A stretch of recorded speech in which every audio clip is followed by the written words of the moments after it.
Alright, Are You Afraid of the Dark?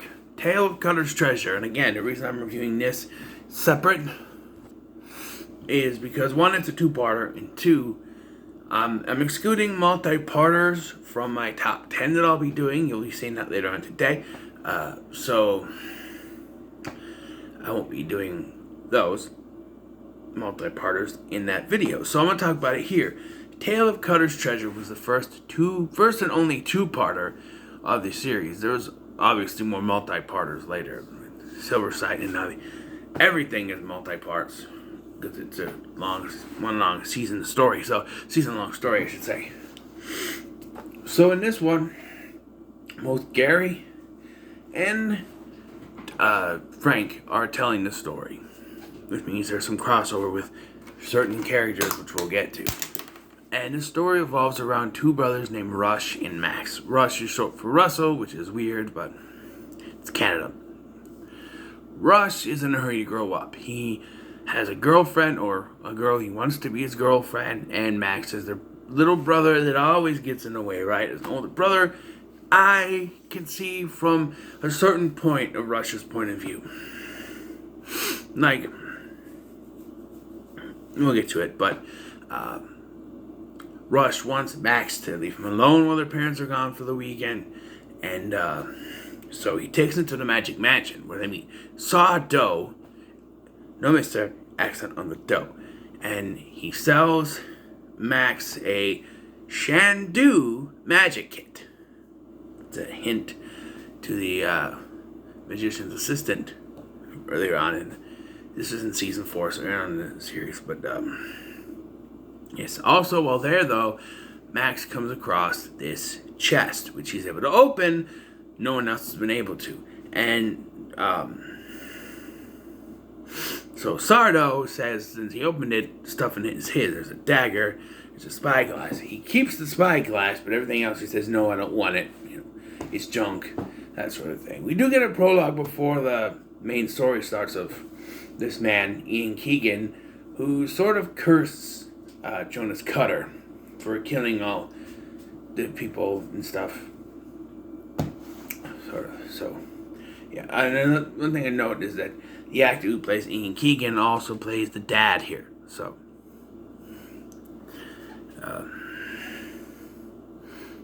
double acting job. So, yes. And the weird stuff starts happening right away, even though he's trying to make out with his girlfriend. And I can see from Rush's point of view that everything that Max is doing is just a way to mess with his older brother. I could see that, because it comes off like that.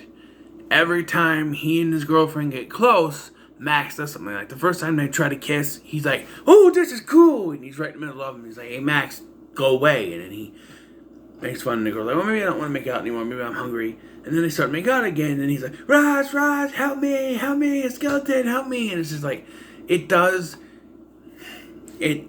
make it look like, at least from Rush's point of view, that he's trying to mess with his date night. So I can see where Rush is coming from. Where he lashes out and says, "I hate you," I wouldn't ever go that far, but,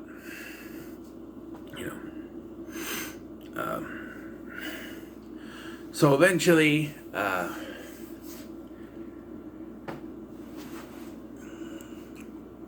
there's this dream that Rush has. In the dream, he's wearing the clothes that he was wearing earlier that night. The bright-ass orange shirt with the white pants, which I don't know if that's a fashion statement or what, but he's wearing those in his dream. And we're led to believe this is supposed to be a vision of what he will eventually do. However, when he does eventually do that, he's wearing a green shirt and dark pants. So, I don't know if it's a vision or just a dream. I don't know. But, so, Max is drawn out to the cliffs where there's, like, water. I don't know, like a lake or something. And you see someone rowing up, and they just stop. And they sit there, and Rush runs up, and he's like, "Max, what are you doing? Come on, let's go." And he sees this guy person, and he walks up to him. And we get this effect. It's aged, but it's not bad, of a skeleton turning into what we will learn to be known as Mr. Noise. Here's the problem, though. When he comes to, his hair is like in a tuft around the side of his head. He's bald except for a little tuft. And like the whole George Costanza thing where it's kind of on the side, a little poofed out just a little bit when he comes to the thing. But then, when he and Max run in the house, Mr. Noise pops up again, and he's just got tuft on the side. Like big old things on the side. And I'm like, how does that work? His hair, I know it's a kid's show, and you shouldn't, like, think too much into it, but it's hair, I don't know. Cutter shows up and kidnaps Max and says, "You want the boy, you come and find me, Skipper." And they take off. And he runs out just in time to see them rowing away, and we cut back to the Midnight Society. And this is how they cut the two-parter in half. And I always thought this was a good way to do it. Because they're both telling a story, it's too big for one episode, so how are you going to split it in half? It starts to rain. And that's when you gotta remember, oh, they're just kids telling stories around a campfire. If it rains, they have no campfire, they have to run home, right? So they do. That's how the first part ends. We come back, second episode, and they're all ready to go, and we recap everything from the first part. And then we pick right up. Now, in the first part, there was a scene where he does go back to Sardo after seeing the weird stuff. This was before Max was kidnapped, and says, "I don't want this," and he gives back the spyglass.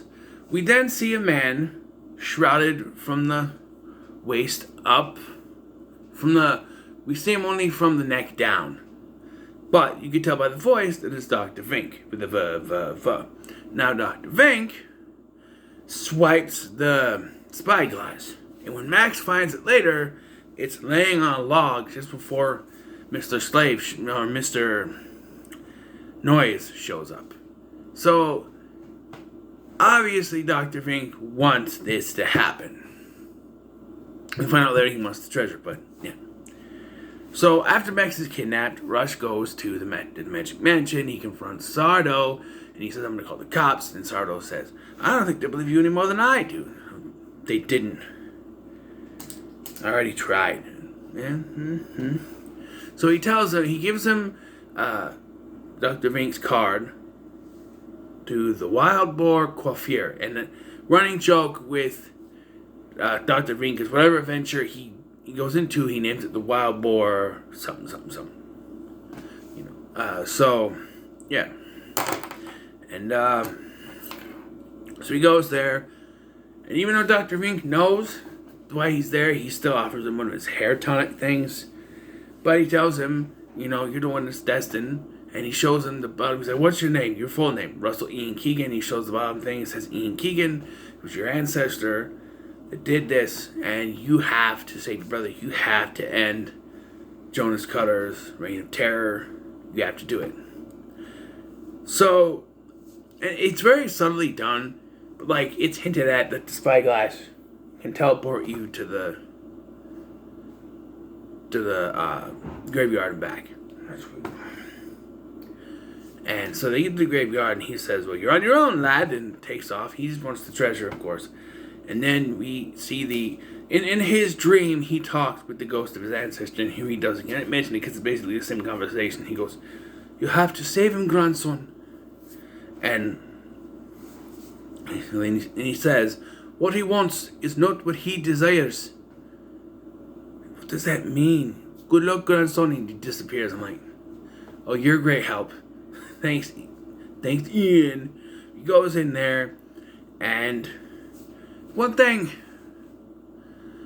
that gets me, it's just added in to stress the episode out a little bit and get rid of Mr. Noise, but so he's going through these catacombs, he's jumping around booby traps like Indiana Jones, and then he sees Mr. Noise is down there. And then the whole hallway fills with a fog. All of a sudden, his little brother walks out, doesn't say a word. He goes, "Max?" And he tries to walk away. He's like, Max turns around and it's Mr. Noise. No shit. It was very obvious it wasn't Max. He didn't talk. He saw Mr. Noise in the hallway before the fog came. And then Max comes walking out. Use common sense, kid. He dispatches Mr. Noise using the dagger. Because this is a kid's show, you can't stab him. You have to use a light that flashes and gets rid of him. It destroys Mr. Noise, right? Eventually he finds his brother. And this is where Dr. Vink tells him, hey, you have to run him through with the dagger to end it, you know. He told him earlier, but he tells him again. He uses the dagger. They have a fight.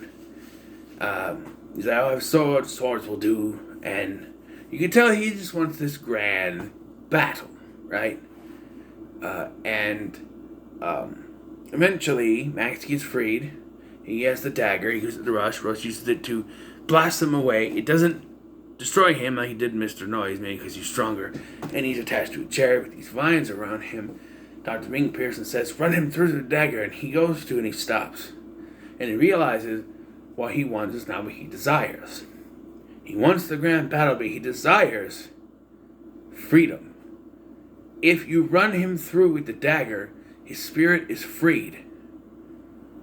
Whereas if he didn't, his spirit is still stuck in those caves, thanks to the curse by Ian Keegan or something like that. So yeah, pretty interesting concept. And a pretty good way to get out of stabbing someone on a kid's show. I'm just saying. So he says no, he blasts him, and then the whole place starts to come down. Because he does come to the conclusion, he's like, you came after me. You took Max because you knew I would come. I wouldn't come here otherwise. So yeah, it was all set up for the final battle to run him through and end the curse. But he leaves, and Vink does get some of his treasure, and we get a scene. This is the only scene in this series in which Dr. Vink, and unfortunately, sadly, due to Aaron Tager's passing, you won't ever get this again, but it's the only scene in this series that has Dr. Vink and Sardo in the same scene. And it's really weird how it happens, but I guess they were writing and they're like, we have to have a scene with both of them in it. So after they get out of there, and he's like, oh, it's okay, lad. You got a little bit of treasure. And then Sardo just shows up and goes, but I have nothing. You promised me a lot of money. He goes, don't worry, I intend to double it. Double? Say, what other adventures can we go on? He just comes out of nowhere, and then he's like, I don't know who you two are, but thank you. And then the parents come home and everything, and they run off, and they're just standing there. It's a nice ending, you know? I always liked this episode, and if I was putting it in my top 10, it would be in the middle, and be higher up on the list. I always like this one. It's one I like to rewatch. So, yeah. What are your thoughts on the Tale of Cutter's Treasure? Let me know in the comments below. Make sure to like, share, and subscribe. Thanks for watching. I've been Scotty, and I'll see you in the next one.